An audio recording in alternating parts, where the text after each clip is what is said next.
ਸਾਰੇ ਭੈਣ ਭਰਾਵਾਂ ਨੂੰ ਜੈ ਮਸੀਹ ਦੀ। ਮੈਂ ਯਕੀਨ ਕਰਦੀ ਹਾਂ ਕਿ ਤੁਸੀਂ ਆਪਣੇ ਘਰਾਂ ਦੇ ਵਿੱਚ ਰਾਜੀ ਖੁਸ਼ ਹੋਵੋਗੇ। ਪਰਮੇਸ਼ਵਰ ਜੀ ਦੀ ਕਿਰਪਾ ਦੇ ਨਾਲ ਤੁਸੀਂ ਬਿਲਕੁਲ ਠੀਕ ਹੋਵੋਗੇ। ਤੇ ਜਿਹੜੇ ਬਿਮਾਰੀ ਦੀ ਅਵਸਥਾ ਦੇ ਵਿੱਚ ਆ ਜਾਂ ਕਿਸੇ ਪਰੇਸ਼ਾਨੀ ਦੇ ਵਿੱਚ ਆ, ਮੈਂ ਪਰਮੇਸ਼ਵਰ ਦੀ ਹਜ਼ੂਰੀ ਦੇ ਵਿੱਚ ਉਹਨਾਂ ਦੀ ਸਲਾਮਤੀ ਮੰਗਦੀ ਹਾਂ।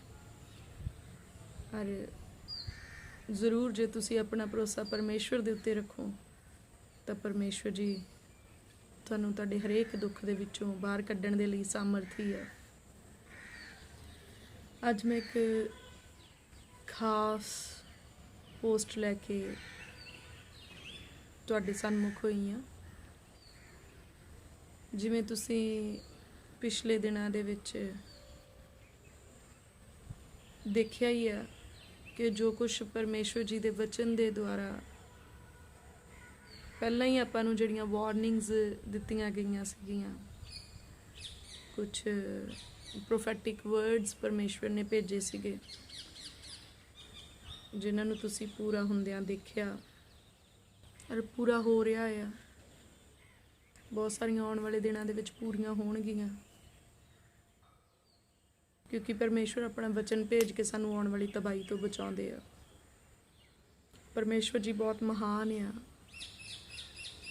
ਉਹਨਾਂ ਦੀ ਦਇਆ ਦਾ ਅੰਤ ਨਹੀਂ ਪਾਇਆ ਜਾ ਸਕਦਾ। ਸੋ ਜੇ ਤੁਹਾਨੂੰ ਯਾਦ ਹੋਵੇ ਤਾਂ ਸ਼ਾਇਦ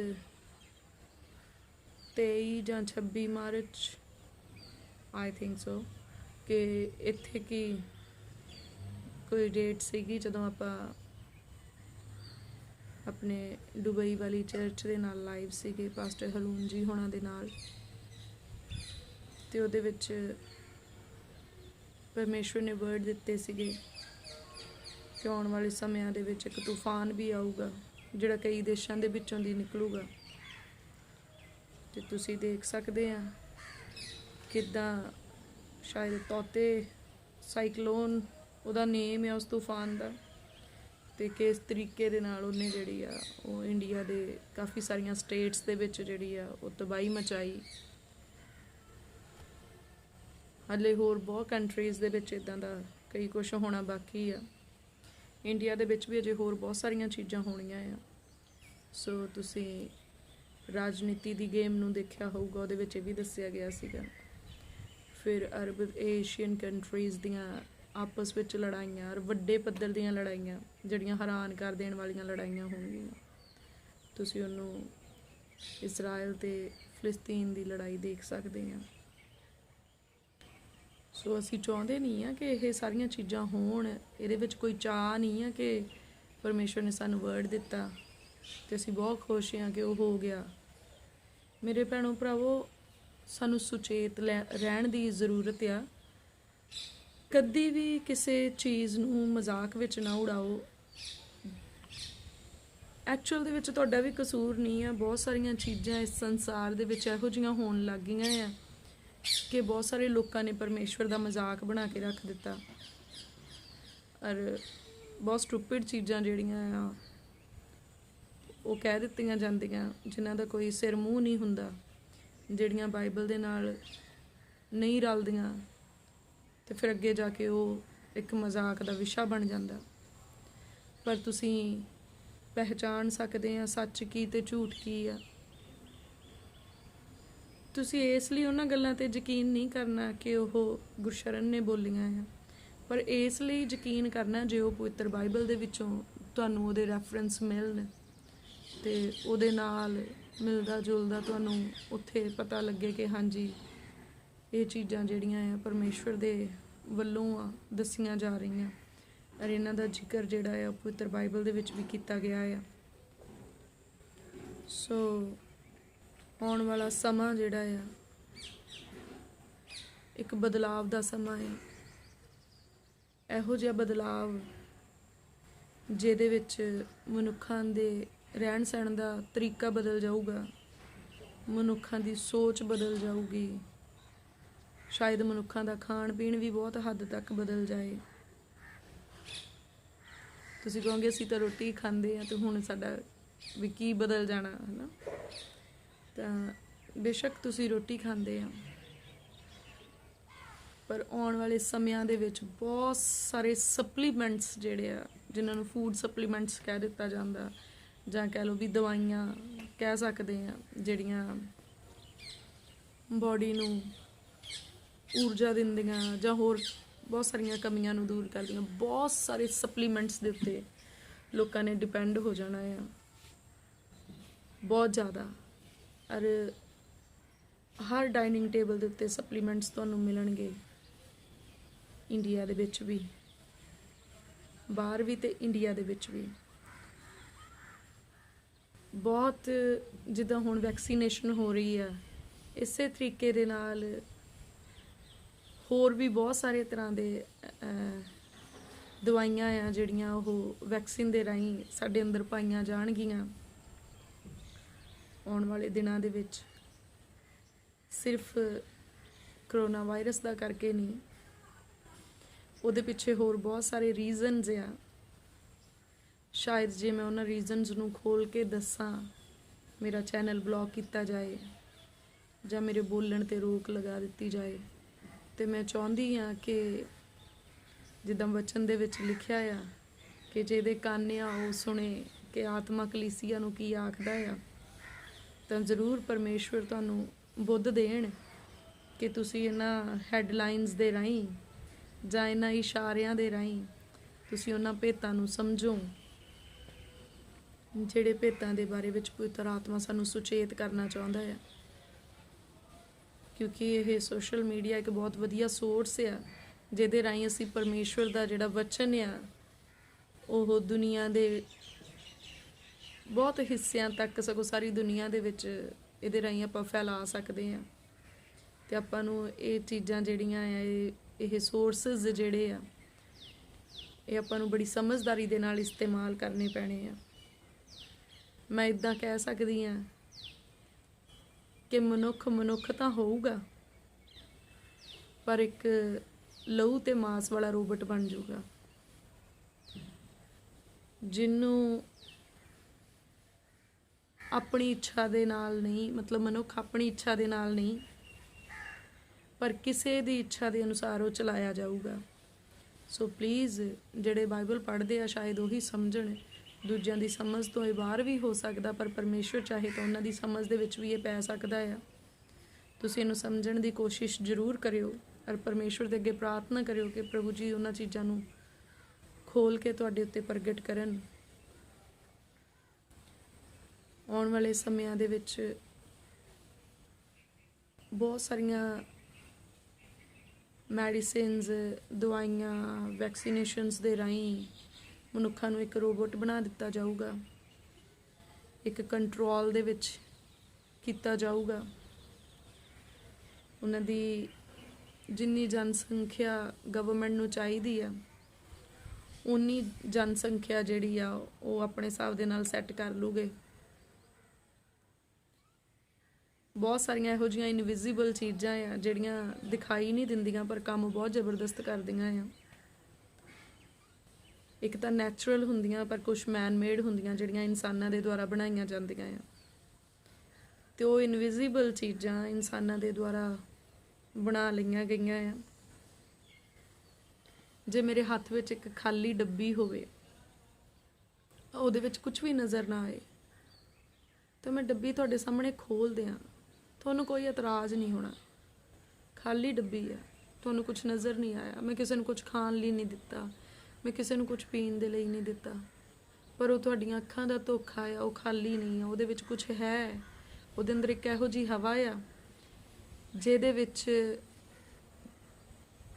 ਜੋ ਜ਼ਬਰਦਸਤ ਚੀਜ਼ ਆ, ਜੋ ਜ਼ਬਰਦਸਤ ਕਰੰਟ ਆ, ਜੋ ਜ਼ਬਰਦਸਤ ਉਹਦਾ ਅਸਰ ਹੋ ਸਕਦਾ ਆ, ਜਿਹਦੇ ਤੋਂ ਦੇਖਣ ਵਾਲਾ ਜਿਹੜਾ ਉਹ ਨਾ ਵਾਕਿਫ ਹੋਊਗਾ, ਪਰ ਉਹ ਚੀਜ਼ ਹਵਾ ਦੇ ਵਿੱਚ ਫੈਲ ਕੇ ਇੱਕ ਜ਼ਬਰਦਸਤ ਕੰਮ ਕਰ ਸਕਦੀ ਆ। ਤਾਂ ਇਹੋ ਜਿਹੀਆਂ ਚੀਜ਼ਾਂ ਹੋਣਗੀਆਂ, ਉਹ ਮੈਨ ਮੇਡ ਹੋਣਗੀਆਂ, ਬੰਦਿਆਂ ਰਾਹੀਂ ਬਣਾਈਆਂ ਗਈਆਂ ਹੋਣਗੀਆਂ, ਬੰਦਿਆਂ ਰਾਹੀਂ ਖਿਲਾਰੀਆਂ ਜਾਣਗੀਆਂ। ਇੱਕ ਮੈਂ ਸੁਪਨਾ ਦੇਖਿਆ ਸੀਗਾ ਪਰਸੋਂ, ਤੇ ਉਸ ਸੁਪਨੇ ਦੇ ਵਿੱਚ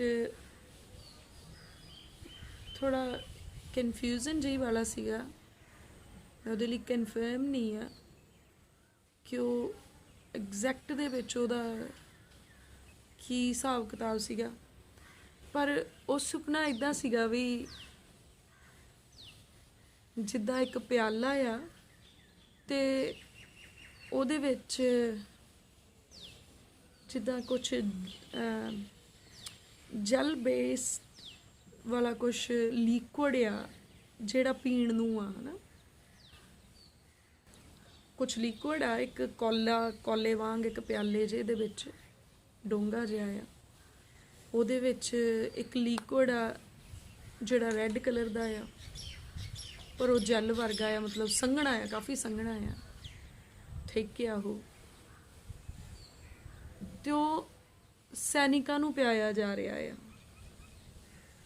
ਫੌਜੀਆਂ ਨੂੰ ਕਹਿ ਲਓ, ਸੋਲਜਰਸ ਨੂੰ, ਸੈਨਿਕਾਂ ਨੂੰ ਪਿਆਇਆ ਜਾ ਰਿਹਾ। ਤੇ ਉਸ ਸੁਪਨੇ ਦੇ ਵਿੱਚ ਕੋਈ ਜਣਾ ਮੈਨੂੰ ਪੁੱਛਦਾ ਵੀ ਇਹ ਕੀ ਪਿਆਰ ਹੈ ਇਹਨਾਂ ਨੂੰ, ਤਾਂ ਮੈਂ ਉਹਨਾਂ ਨੂੰ ਆਨਸਰ ਕਰਦੀ, ਸੁਪਨੇ ਦੇ ਵਿੱਚ ਮੈਂ ਉਹਨਾਂ ਨੂੰ ਆਨਸਰ ਕਰਦੀ ਕਿ ਮੌਤ ਦਾ ਪਿਆਲਾ ਆ। ਤੇ ਫਿਰ ਉਹ ਮੈਨੂੰ ਪੁੱਛਦਾ ਵੀ ਮੌਤ ਦਾ ਪਿਆਲਾ ਕਿਉਂ ਇਹਨਾਂ ਨੂੰ ਦਿੱਤਾ ਜਾ ਰਿਹਾ। ਮੈਂ ਕਿਹਾ ਮੈਨੂੰ ਪਤਾ ਨਹੀਂ ਆ, ਪਰ ਮੈਂ ਉਹਨੂੰ ਇੱਦਾਂ ਹੀ, ਜਿੱਦਾਂ ਸੁਪਨੇ ਦੇ ਵਿੱਚ ਵੀ, ਇੱਦਾਂ ਸੁਪਨਾ ਵੀ ਨਹੀਂ ਕਹਿ ਸਕਦੇ ਜਿੱਦਾਂ ਆਪਾਂ ਅਨਕੌਂਸ਼ੀਅਸ ਹੁੰਦੇ ਆ, ਪਰ ਥੋੜ੍ਹਾ ਆਪਾਂ ਨੂੰ ਸੁਰਤ ਵੀ ਹੁੰਦੀ ਆ। ਤੇ ਮੈਂ ਉਹਨਾਂ ਨੂੰ ਕਹਿੰਦੀ ਮੈਨੂੰ ਇੱਦਾਂ ਲੱਗਦਾ ਜਿੱਦਾਂ ਬਈ ਸੋਲਜਰਸ ਦੇ ਉੱਤੇ ਜਿਹੜਾ ਆ ਉਹ ਬਹੁਤ ਤਬਾਹੀ ਆਉਣ ਵਾਲੀ ਆ, ਸੈਨਿਕਾਂ ਦੇ ਉੱਤੇ ਬਹੁਤ ਤਬਾਹੀ ਆਉਣ ਵਾਲੀ ਆ।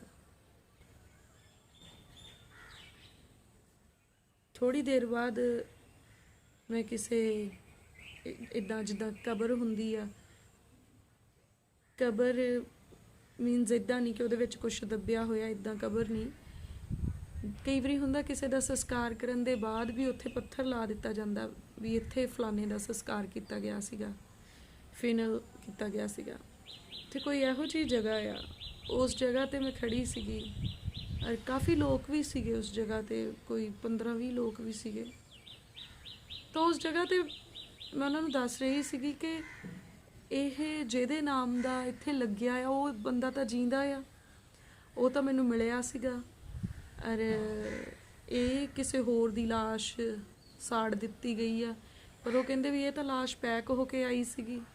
ਤਾਂ ਮੈਂ ਉਹਨਾਂ ਨੂੰ ਕਹਿੰਦੀ ਵੀ ਇੱਕ ਸੜੀ ਹੋਈ ਲਾਸ਼ ਆਈ ਸੀ ਜਿਹਨੂੰ ਤੁਸੀਂ ਦੇਖ ਨਹੀਂ ਸਕਦੇ ਸੀ, ਪਹਿਚਾਨ ਨਹੀਂ ਸਕਦੇ ਸੀਗੇ, ਸੋ ਤੁਹਾਡਾ ਬੰਦਾ ਗਾਇਬ ਹੋ ਗਿਆ ਸੀਗਾ, ਉਹਨਾਂ ਨੂੰ ਲੱਭਾ ਨਹੀਂ, ਤੇ ਉਹਨਾਂ ਨੂੰ ਜੋ ਲੱਭਿਆ ਤੇ ਉਹਨਾਂ ਨੇ ਉਹ ਖਾਨਾ ਪੂਰਤੀ ਦੇ ਤੌਰ 'ਤੇ ਤੁਹਾਨੂੰ ਭੇਜ ਦਿੱਤਾ, ਤੇ ਤੁਸੀਂ ਉਹਦਾ ਆਪਣਾ ਸਮਝ ਕੇ ਕਿ ਜਿਹੜਾ ਤੁਹਾਡਾ ਬੰਦਾ ਆ ਵੀ ਉਹ ਖਤਮ ਹੋ ਗਿਆ ਆ ਸੈਨਾ ਦੇ ਵਿੱਚ, ਤੇ ਤੁਸੀਂ ਉਹਦਾ ਜਿਹੜਾ ਆ ਸੰਸਕਾਰ ਕਰ ਦਿੱਤਾ, ਤੁਸੀਂ ਉਹਨੂੰ ਦਾਗ ਦੇਤਾ ਜੋ ਵੀ, ਪਰ ਤੁਹਾਡਾ ਜਿਹੜਾ ਬੰਦਾ ਹੈ ਉਹ ਅਸਲ ਦੇ ਵਿੱਚ ਜੀਂਦਾ ਆ।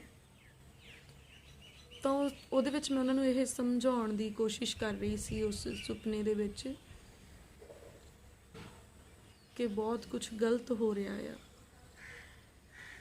ਜਿਹੜਾ ਸਾਡੀਆਂ ਅੱਖਾਂ ਤੋਂ ਓਹਲੇ ਆ, ਔਰ ਜਿਹਨੂੰ ਜ਼ਾਹਰ ਵੀ ਨਹੀਂ ਕੀਤਾ ਜਾਊਗਾ। ਬਹੁਤ ਸਾਰੀਆਂ ਚੀਜ਼ਾਂ ਆ। ਸੋ ਮੇਰੇ ਭੈਣੋ ਭਰਾਵੋ, ਮੈਂ ਇੱਦਾਂ ਕਹਿੰਦੀ ਹਾਂ ਕਿ ਮਨੁੱਖਾਂ ਤੋਂ ਬਹੁਤ ਸਾਰੀਆਂ ਚੀਜ਼ਾਂ ਲੁਕਾਈਆਂ ਜਾ ਸਕਦੀਆਂ ਆ, ਪਰ ਪਰਮੇਸ਼ਵਰ ਤੋਂ ਲੁਕਾਉਣਾ ਬਹੁਤ ਔਖਾ ਆ। ਔਖਾ ਨਹੀਂ, ਨਾਮੁਮਕਿਨ ਹੈ। ਪਰਮੇਸ਼ਵਰ ਤੋਂ ਕੁਝ ਨਹੀਂ ਲੁਕਾਇਆ ਜਾ ਸਕਦਾ। ਇਸ ਲਈ ਆਪਣੀ ਰਿਲੇਸ਼ਨਸ਼ਿਪ ਪਰਮੇਸ਼ਵਰ ਦੇ ਨਾਲ ਬਿਲਡ ਕਰੋ ਕਿ ਸਾਡੇ ਉੱਤੇ ਉਹ ਭੇਦ ਪ੍ਰਗਟ ਹੋ ਜਾਣ ਜਿਹੜੇ ਛੁਪੇ ਹੋਏ ਆ, ਉਹ ਚੀਜ਼ਾਂ ਜਿਹੜੀਆਂ ਮਨੁੱਖਾਂ ਤੋਂ ਛੁਪਾਈਆਂ ਜਾ ਰਹੀਆਂ ਆ, ਉਹ ਪਰਮੇਸ਼ਵਰ ਦਾ ਆਤਮਾ ਸਾਡੇ ਉੱਤੇ ਪ੍ਰਗਟ ਕਰੇ ਤੇ ਆਪਾਂ ਨੂੰ ਉਹ ਸਮਝ ਆਉਣ। ਪਿਛਲੇ ਕਾਫੀ ਦਿਨਾਂ ਤੋਂ ਮੈਂ ਸੋਚ ਰਹੀ ਸੀ ਕਿ ਮੈਂ ਲਾਈਵ ਜਾਵਾਂ ਕਿ ਨਾ ਜਾਵਾਂ, ਕੀ ਕਰਾਂ। ਕੁਛ ਚੀਜ਼ਾਂ ਸੀਗੀਆਂ ਸ਼ੇਅਰ ਕਰਨ ਵਾਲੀਆਂ, ਪਰ ਹੌਸਲਾ ਨਹੀਂ ਪਿਆ। ਪਰ ਅੱਜ ਉਹਨਾਂ 'ਚੋਂ ਮੈਂ ਇੱਕ ਚੀਜ਼ ਤੁਹਾਨੂੰ ਦੱਸਣਾ ਚਾਹੁੰਦੀ ਹਾਂ ਉਹ ਇਹ ਆ ਕਿ ਬਹੁਤ ਛੇਤੀ ਇੱਕ ਸੰਪਰਦਾਇਕ ਲੜਾਈ ਸ਼ੁਰੂ ਹੋਣ ਵਾਲੀ ਆ। ਧਰਮ ਦੇ ਨਾਂ ਤੇ ਲੜਾਈ। ਇੱਕ ਤਾਂ ਇਸਰਾਇਲ ਦੇ ਵਿੱਚ ਚੱਲ ਰਹੀ ਹੈ, ਉਸ ਲੜਾਈ ਦਾ ਜ਼ਿਕਰ ਨਹੀਂ ਆ। ਇੱਕ ਡਿਫਰੈਂਟ ਲੜਾਈ ਆ। ਕਈ ਸਾਰੇ ਦੇਸ਼ ਇਹਦੇ 'ਚ ਇਨਵੋਲਵ ਹੋ ਜਾਣਗੇ। ਸਿਵਲ ਵਾਰ ਹੀ ਹੋਊਗੀ, ਆਪਣੇ ਆਪਣੇ ਦੇਸ਼ਾਂ ਦੇ ਵਿੱਚ ਹੋਊਗੀ। ਇੱਕ ਪੰਥ ਦੂਜੇ ਪੰਥ ਦੇ ਅਗੇਂਸਟ ਜਿਹੜਾ ਹੈ ਉਹ ਖੜਾ ਹੋ ਜਾਊਗਾ। ਸੋ ਇਹਨੂੰ ਅਸੀਂ ਸੰਪਰਦਾਇਕ ਲੜਾਈ ਕਹਿ ਸਕਦੇ ਹਾਂ। ਔਰ ਬਹੁਤ ਲੰਮਾ ਸਮਾਂ ਨਹੀਂ ਇਹਨੂੰ ਵੇਟ ਹੋਣੀ, ਪੈਂਡਿੰਗ ਜ਼ਿਆਦਾ ਚਿਰ ਨੇ ਨਹੀਂ, ਲਮਕਦੇ ਨਹੀਂ ਰਹਿਣਾ। ਬਹੁਤ ਛੇਤੀ ਇਹ ਸਾਹਮਣੇ ਆ ਜਾਊਗੀ। ਪਰ ਤੁਹਾਨੂੰ ਪਤਾ, ਜਦੋਂ ਵੀ ਪਰਮੇਸ਼ਵਰ ਕੁਛ ਵੀ ਇਹੋ ਜਿਹੀ ਚੀਜ਼ ਮਨੁੱਖਾਂ 'ਤੇ ਪ੍ਰਗਟ ਕਰਦੇ ਆ ਤਾਂ ਉਹ ਇੰਟਰਟੇਨ ਕਰਨ ਵਾਸਤੇ ਨਹੀਂ ਆ ਵੀ ਪਹਿਲਾਂ ਸਾਨੂੰ ਪਤਾ ਲੱਗ ਗਿਆ ਜੀ, ਦੇਖੋ ਹੋ ਗਿਆ ਬਸ। ਇਸ ਵਾਸਤੇ ਨਹੀਂ ਹੁੰਦਾ। ਅਗਰ ਪਹਿਲਾਂ ਕੋਈ ਚੀਜ਼ ਸਾਨੂੰ ਪਤਾ ਲੱਗਦੀ ਤਾਂ ਉਹਦਾ ਕੋਈ ਰੀਜ਼ਨ ਹੈ ਕਿ ਕਿਉਂ ਸਾਨੂੰ ਪਹਿਲਾਂ ਪਤਾ ਲੱਗਿਆ। ਜਦੋਂ ਘਰ ਦੇ ਵਿੱਚ ਇਲੈਕਟ੍ਰੀਸ਼ੀਅਨ ਕੰਮ ਕਰਦੇ ਹੋਣ, ਬਿਜਲੀ ਠੀਕ ਕਰਨ ਵਾਲੇ ਜਾਂ ਬਿਜਲੀ ਜਿਹੜੇ ਆ ਵਾਇਰਿੰਗ ਵਗੈਰਾ ਕਰਦੇ ਆ, ਤਾਂ ਜਦੋਂ ਕੰਮ ਕਰਦੇ ਹੋਣ ਤੇ ਜਿਹੜੀਆਂ ਤਾਰਾਂ ਦੇ ਵਿੱਚ ਕਰੰਟ ਹੋਵੇ ਉਹ ਪਹਿਲਾਂ ਦੱਸਣ ਲੱਗ ਜਾਂਦੇ ਵੀ ਇਹਨਾਂ 'ਚ ਕਰੰਟ ਆ, ਇੱਧਰ ਦੀ ਨਾ ਲੰਘਿਓ। ਉਹ ਇਸ ਕਰਕੇ ਨਹੀਂ ਪਹਿਲਾਂ ਦੱਸਦੇ ਵੀ ਅਸੀਂ ਤੁਹਾਨੂੰ ਪਹਿਲਾਂ ਦੱਸਤਾ ਸੀ ਵੀ ਹੁਣ ਇਹ ਇੱਥੇ ਆੜ ਕੇ ਕਿਸੇ ਨੇ ਚੁੰਬੜਨਾ ਹੀ ਚੁੰਬੜਨਾ ਹੈ। ਉਹ ਇੱਕ ਵਾਰਨਿੰਗ ਹੁੰਦੀ ਕਿ ਜੇ ਤੁਸੀਂ ਆਪਣੇ ਆਪ ਨੂੰ ਬਚਾ ਸਕਦੇ ਆ ਤਾਂ ਬਚਾ ਲਿਓ, ਵੀ ਇੱਥੇ ਨੁਕਸਾਨ ਹੋ ਸਕਦਾ ਹੈ। ਪਰਮੇਸ਼ਵਰ ਕਦੀ ਨਹੀਂ ਚਾਹੁੰਦਾ ਕਿ ਉਹਦੇ ਹੱਥ ਦਾ ਬਣਾਇਆ ਹੋਇਆ ਜਿਹੜਾ ਇਨਸਾਨ ਆ ਉਹ ਨਾਸ਼ ਹੋਵੇ। ਭਵਿੱਖਬਾਣੀਆਂ ਕਹਿ ਲਓ, ਪ੍ਰੈਡਿਕਸ਼ਨਸ ਕਹਿ ਲਓ, ਵਾਰਨਿੰਗਸ ਕਹਿ ਲਓ, ਜੋ ਵੀ ਤੁਸੀਂ ਆਪਣੀ ਭਾਸ਼ਾ ਵਿੱਚ ਸਮਝਣਾ ਤੇ ਕਹਿਣਾ ਚਾਹੁੰਦੇ ਤੁਸੀਂ ਕਹਿ ਸਕਦੇ ਆ। ਪਰ ਉਹ ਪਹਿਲਾਂ ਮਿਲਣ ਦਾ ਇੱਕ ਰੀਜ਼ਨ ਆ ਕਿ ਪਰਮੇਸ਼ਵਰ ਨੇ ਸਾਨੂੰ ਟਾਈਮ ਦਿੱਤਾ ਕਿ ਅਸੀਂ ਪਛਤਾਤਾਪ ਕਰ ਲਈਏ, ਅਸੀਂ ਤੌਬਾ ਕਰ ਲਈਏ, ਔਰ ਅਸੀਂ ਉਹਨਾਂ ਚੀਜ਼ਾਂ ਦੇ ਲਈ ਪ੍ਰਾਰਥਨਾ ਕਰੀਏ ਕਿ ਪ੍ਰਭੂ ਜੇ ਹੋ ਸਕੇ, ਜਿੱਦਾਂ ਨੀਨਵਾ ਦੇ ਲੋਕਾਂ ਨੇ ਪ੍ਰਾਰਥਨਾ ਕੀਤੀ, ਕਹਿੰਦਾ ਆਪਾਂ ਤੌਬਾ ਕਰ ਲਈਏ, ਆਪਾਂ ਪਛਤਾਤਾਪ ਕਰ ਲਈਏ। ਕਹਿੰਦਾ ਕੀ ਪਤਾ ਪਰਮੇਸ਼ਵਰ ਦਾ ਮਨ ਜਿਹੜਾ ਆ ਇਰਾਦਾ ਬਦਲ ਹੀ ਜਾਏ। ਤਾਂ ਇਸੇ ਲਈ ਸਾਨੂੰ ਵੀ ਜ਼ਰੂਰੀ ਆ ਕਿ ਆਪਾਂ ਪਛਤਾਤਾਪ ਕਰ ਲਈਏ, ਆਪਾਂ ਪਰਮੇਸ਼ਵਰ ਦੇ ਅੱਗੇ ਬੇਨਤੀਆਂ ਤੇ ਪ੍ਰਾਰਥਨਾਵਾਂ ਕਰਨੀਆਂ ਸ਼ੁਰੂ ਕਰ ਦਈਏ। ਕੀ ਪਤਾ ਪਰਮੇਸ਼ਵਰ ਦਾ ਇਰਾਦਾ ਬਦਲ ਹੀ ਜਾਏ, ਕੀ ਪਤਾ ਪਰਮੇਸ਼ਵਰ ਸਾਨੂੰ ਉਹਨਾਂ ਚੀਜ਼ਾਂ 'ਚੋਂ ਕੱਢ ਹੀ ਲੈਣ, ਬਚਾ ਹੀ ਲੈਣ, ਸਾਡੇ ਭੈਣਾਂ ਭਰਾਵਾਂ ਨੂੰ ਕੱਢ ਲੈਣ, ਬਚਾ ਲੈਣ। ਤਾਂ ਕੁਛ ਤਾਂ ਉਹਦਾ ਰੀਜ਼ਨ ਹੁੰਦਾ ਕਿ ਜਦੋਂ ਪਰਮੇਸ਼ਵਰ ਪਹਿਲਾਂ ਸਾਨੂੰ ਆਪਣਾ ਵਚਨ ਭੇਜਦੇ ਆ। ਅਤੇ ਮਾਈ ਡੀਅਰ ਫਰੈਂਡਸ, ਮੈਂ ਥੋੜ੍ਹੀਆਂ ਜਿਹੀਆਂ ਚੀਜ਼ਾਂ ਤੁਹਾਡੇ ਨਾਲ ਸ਼ੇਅਰ ਕੀਤੀਆਂ ਆ। ਜ਼ਰੂਰ ਤੁਸੀਂ ਆਪੋ ਆਪਣੇ ਦੇਸ਼ ਦੇ ਸੋਲਜਰਸ ਦੇ ਲਈ ਵੀ ਪ੍ਰਾਰਥਨਾ ਕਰਿਓ ਕਿ ਪਰਮੇਸ਼ਵਰ ਦਾ ਹੱਥ ਉਹਨਾਂ ਨੂੰ ਸੰਭਾਲੇ, ਉਹ ਮੌਤ ਦਾ ਪਿਆਲਾ ਉਹਨਾਂ ਤੋਂ ਟਲ ਜੇ। ਪਰਮੇਸ਼ਵਰ ਉਹਨਾਂ ਨੂੰ ਆਪਣਾ ਜ਼ੋਰ ਬਖਸ਼ਣ। ਬਾਕੀ ਜੋ ਪਰਮੇਸ਼ਵਰ ਦੀ ਇੱਛਾ ਉਹ ਪੂਰੀ ਹੋਵੇ। ਸੰਪਰਦਾਇਕ ਜਿਹੜੇ ਯੋਧੇ ਆ, ਲੜਾਈਆਂ ਆ, ਕੁਛ ਵੀ ਆ, ਪਰਮੇਸ਼ਵਰ ਕਿਰਪਾ ਕਰਨ ਕਿ ਹਰੇਕ ਦੇ ਮਨਾਂ ਦੇ ਉੱਤੇ ਉਹ ਆਪਣੀ ਸ਼ਾਂਤੀ ਨੂੰ ਬਹਾਲ ਕਰ ਦੇਣ।